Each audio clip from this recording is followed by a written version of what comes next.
여러분, 혹시 노란 조끼 실험이라는 제목의 동영상을 보신 적 있습니까? 유튜브 영상을 만들어 올리는 두 남자가 작업할 때 입는 노란색 조끼, 제 눈으로 볼 땐 연두색 같았는데 미국에선 그걸 옐로우 베스트라고 하더군요. 한국에서는 흔히 형광조끼라고 합니다. 아무튼 그 두 남자가 그 노란색 조끼를 입고서 영화관이나 박물관, 놀이동산처럼 입장료가 있는 특정 장소에 그냥 걸어 들어가는 걸 시도하는 영상인데요. 과연 업소 측에서 그들을 막는지 막지 않는지를 관찰하는 영상을 찍은 것입니다. 그 두 남자는 별다른 다른 장비 없이 평상복 위에다가 작업용 노란 조끼만 걸쳐 입고서 극장이나 박물관으로 진입을 시도했는데 입구를 지키는 사람들이 어지간해선 말조차 걸지를 않더군요. 아무런 제재 없이 그들은 그냥 걸어 들어갔습니다. 물론 간혹 무슨 일인지를 묻는 사람이 없지는 않았는데요. 점검 때문이다 라고 말을 하자 그들은 그냥 들여보내주는 것이었습니다. 비슷한 실험으로 사다리를 들고 아무 식당이나 막 들어가서 주방까지 들어가 본다든가 행사장, 유람선 같은 곳에 들어가 보는 실험도 있더군요. 심지어 노란 조끼를 입고 상점에 들어가서 판매 중인 물건을 슬쩍 들고서 유유히 걸어 나온 사람도 있다고 합니다. 사람들은 노란색 조끼를 입고 있거나 사다리를 들고 있는 사람을 보면 무의식적으로 그 사람이 해당 업소의 관계자거나 업소의 어떤 문제를 해결하려고 온 기술자다라고 인식을 한다고 해요. 일반인들에게 실제 상황이라면 이런 시도를 해보겠느냐라는 설문에 대해서 재미있을 것 같아서 해보고 싶다는 사람, 그리고 들킬까 싶어서 못할 것 같다는 사람의 비율이 대충 비슷한 정도였습니다. 어떻습니까, 여러분? 혹 정말 보고 싶은 콘서트나 영화의 표가 매진됐을 때 여러분은 이렇게 노란 조끼를 입고서 뚜벅뚜벅 그곳으로 걸어 들어갈 담력이 있으신가요? 지난 시간 우리는 악한 포도원 농부들의 비유에 대해서 함께 나눴습니다. 그 비유는 단순히 주인에게 제때 세를 내지 못했던 악한 농부들처럼 진멸당하지 않으려면 성실히 열매를 맺고 하나님께 제때 그 열매를 내드릴 수 있는 착한 농부가 되자라는 식의 내용이 아니었죠.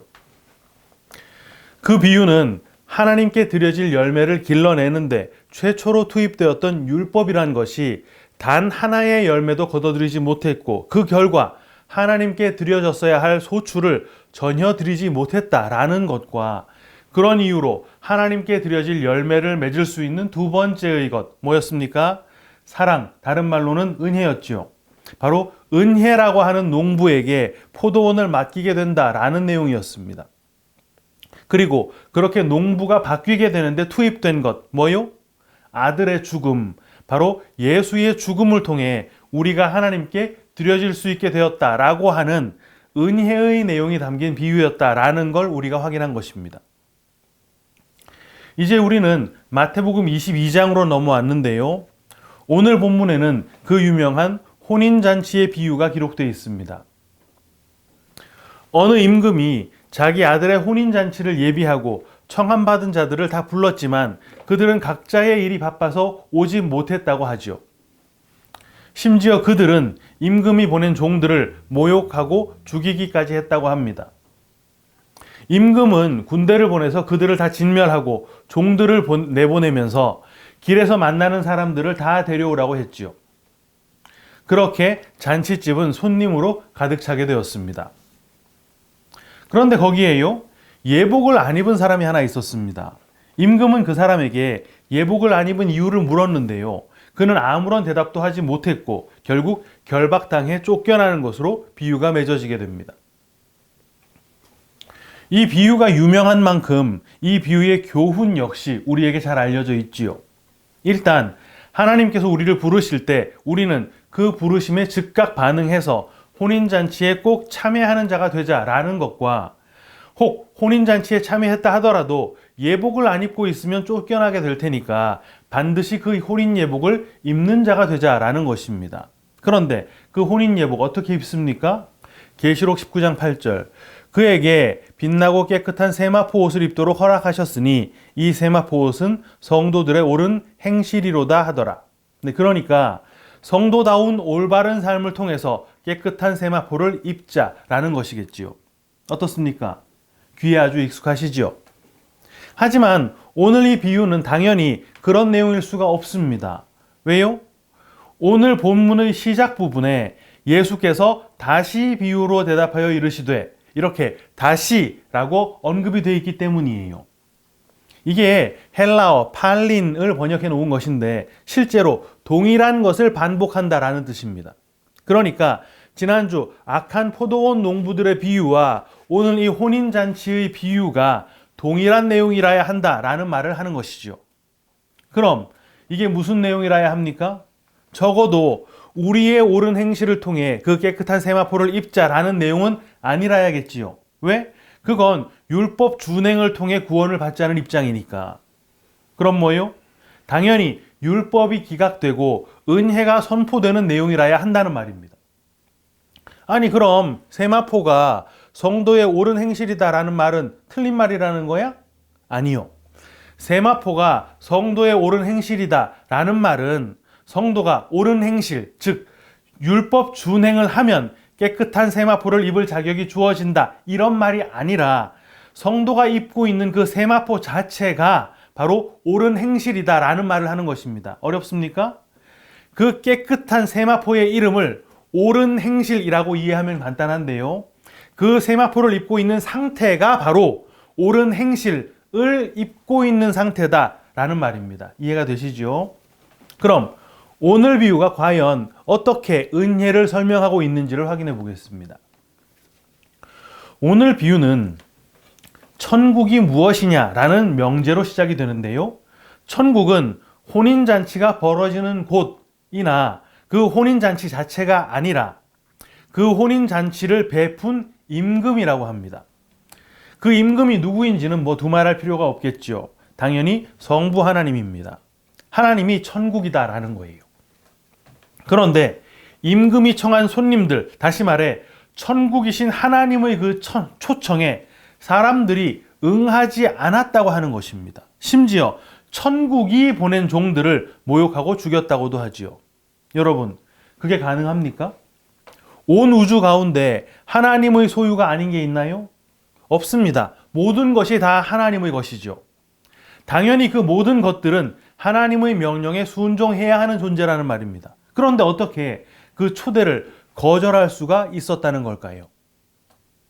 사실 그건 초대를 거절한 게 아니었습니다.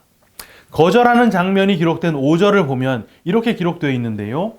그들이 돌아보지도 않고 한 사람은 자기 밭으로 한 사람은 자기 사업하러 가고 네, 그들은 그 초청이 떨어진 순간 돌아보지도 않았습니다.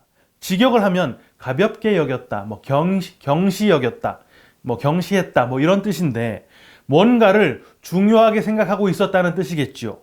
다른 무언가가 아주 그들에겐 중요했다는 말입니다. 그럼 그들이 중시했던 것, 그들이 보고 있었던 것, 그거 뭐였다는 말입니까? 자기 밭으로 가고 자기 사업하러 갔다고 하니까 당연히 자기 밭, 자기 사업을 보고 있었다는 말입니다. 여러분, 밭은요, 농작물을 경작하는 곳입니다. 농작물을 거두기 시작했던 거 누구였는지 아시죠? 바로 가인입니다. 우리가 이미 확인했던 것인데 가인이 그 농사를 왜 지었다 그랬습니까? 하나님께로 돌아가기 위해서였다 그랬잖아요. 내 땀과 노력으로 일궈낸 그 노력의 결과물을 하나님께 제물로 드리면서 이렇게 힘든 거 제가 끝까지 잘 참고 인내하면서 피땀으로 가꿨어요. 하나님 이거 받으세요. 이랬었다는 말입니다. 여러분, 제물의 용도가 뭡니까? 제물을 드리는 자와 제물을 받는 자 사이에 화평을 이루게 해주는 것입니다. 내 땀과 노력이 바로 그 화평을 완성시켜 줄 거라고 생각했다는 말이에요. 하나님이 그런데 그 땀, 그 노력 받으셨습니까? 안 받으셨지요. 오히려 아벨이 키웠던 그 양의 첫 소산, 그거 뭔데요? 어차피 목축이라는 개념 자체가 없었던 시절이라서 내 땀과 내 노력이 들어가지 않은 채 방목을 통해 얻었던 양, 다른 말로 하나님이 직접 키워내신 그 양을 제물로 연락하셨다는 말입니다. 그런데 하나님의 초청이 떨어진 그 순간에 하나님께 가려면 이거 갖고 가야지 이러면서 바라봤던 게 자기 밭이었다고 합니다. 내 땀과 노력의 결과물을 가지고 하나님의 그 부르심에 당당하게 응하겠다는 말이었죠. 그럼 자기 사업이라는 건 뭡니까? 여기 사업이라고 번역된 헬라어가 엠포리아라는 단어인데요. 이 엠포리아라는 단어는 오늘 본문 말고는 기록된 곳이 없습니다. 그런데 이 엠포리아의 어원이 엠포로스예요. 신약 전체에 딱 5번이 나옵니다. 마태복음 13장 45절, 또 천국은 마치 좋은 진주를 구하는 장사와 같으니. 네, 아시는 대로 천국이 장사라고 하고 있고 오늘 본문에서는 천국이 하나님이라고 그랬으니까 하나님이 바로 장사라는 말이겠죠. 나머지 4번은 모두 계시록 18장에서만 집중적으로 쓰였어요. 3절, 그 음행의 진노의 포도주로 말미암아 만국이 무너졌으며 또 땅의 왕들이 그와 더불어 음행하였으며 땅의 상인들도 그 사치의 세력으로 치부하였더라. 11절, 땅의 상인들이 그를 위하여 울고 애통하는 것은 다시 그들의 상품을 사는 자가 없음이라. 15절에도 있는데요. 바벨론으로 말미암아 치부한 이 상품의 상인들이 그의 고통을 무서워하여 멀리 서서 울고 애통하여. 마지막으로 23절에도 있습니다.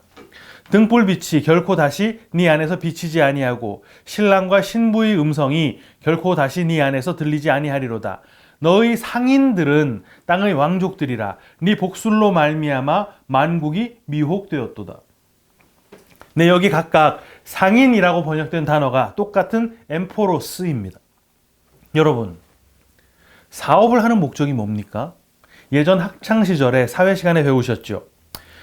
사업의 목적은, 다른 말로 기업의 목적은 이윤 추구입니다. 요즘 착한 기업이니 사회적 기업이니 하면서 마치 다른 선하고 아름다운 이유들이 있는 것처럼 말들을 합니다만 그런 거 다 허울에 불과한 것이지요. 장사의 목적은 그냥 돈 버는 것입니다. 하지만 하나님의 장사는 뭔가 달랐죠. 하나님이 직접 귀한 진주를 구하러 다니시다가 모든 것을 다 쏟아서, 이거 뭐라고 했습니까? 주님의 생명, 주님의 피를 다 쏟아 부어서 성도라고 하는 진주를 산 거다 그랬잖아요. 그런데 성도가 귀합니까? 주님이 귀합니까? 당연히 주님입니다. 그런데 더 귀한 걸 다 쏟아서 덜 귀한 걸 샀다는 말이에요. 그게 하나님의 사업이었다는 말입니다. 그런데 인간들이 그게 됩니까?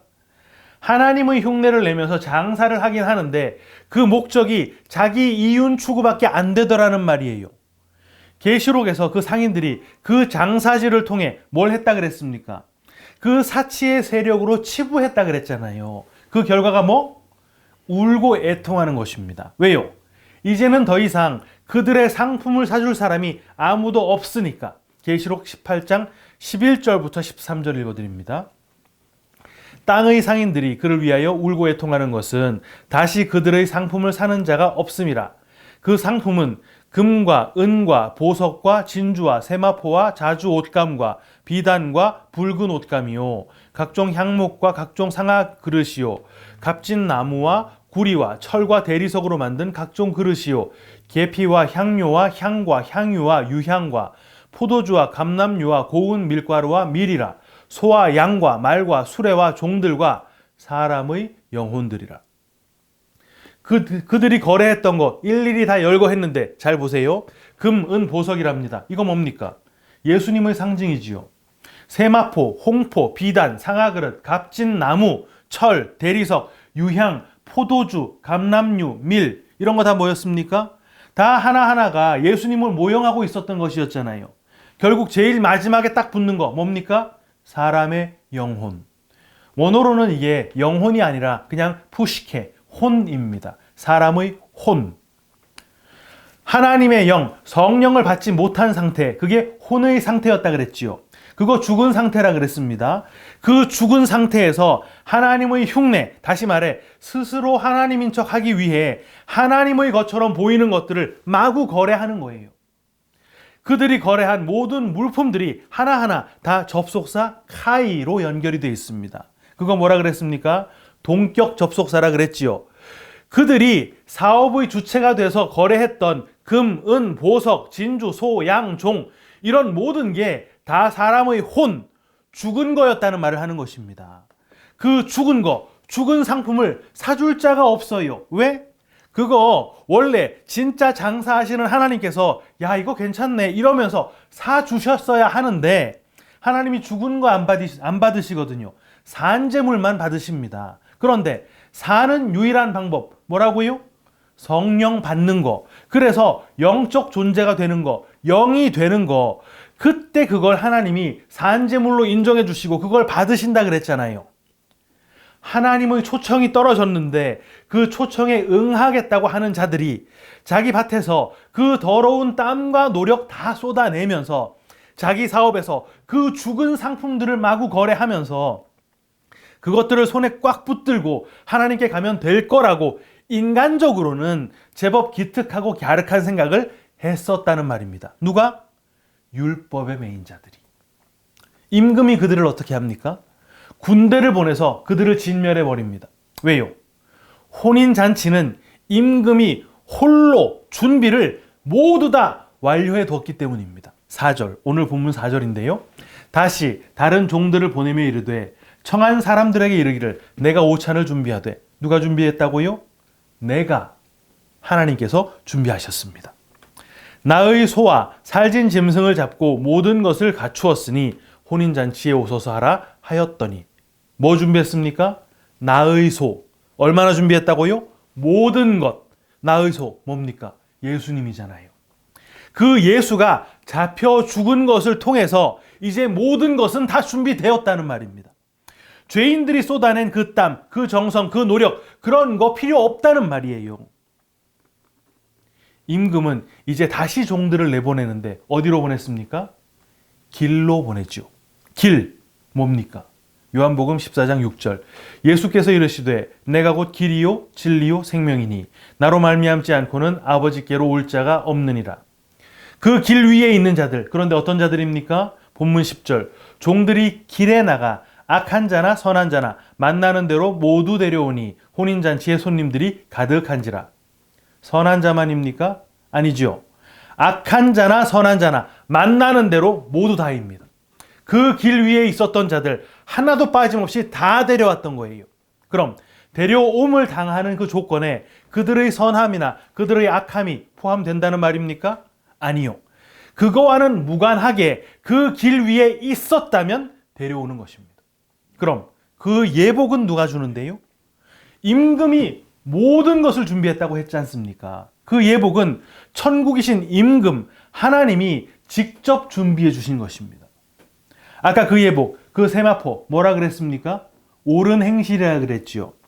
악한 자건 선한 자건 그 예복을 입는 순간 하나님은 야 너는 정말 옳은 행실만 하면서 살았구나. 너 정말 대단하다.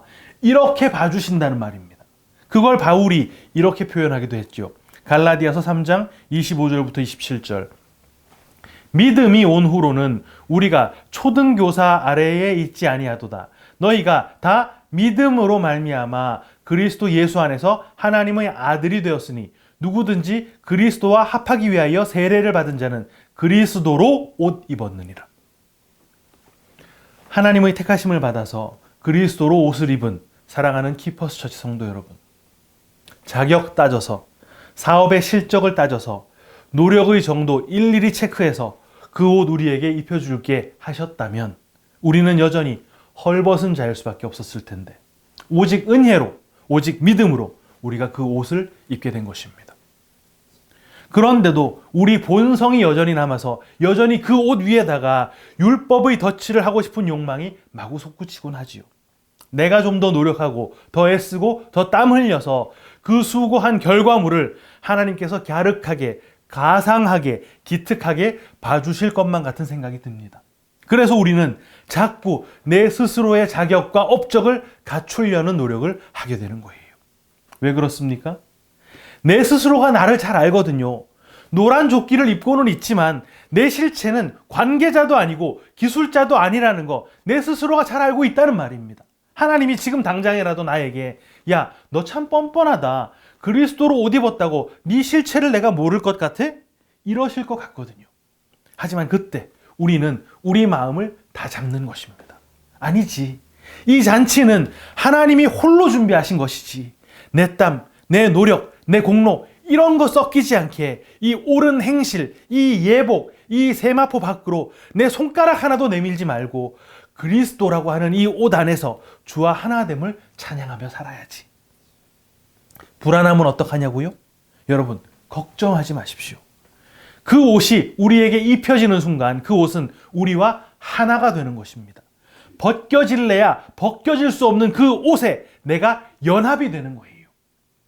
그 영원한 의로움의 삶을 바라보며 오늘도 우리 믿음을 다잡는 우리 모두가 다 되시기를 주님의 이름으로 축원합니다. 아멘.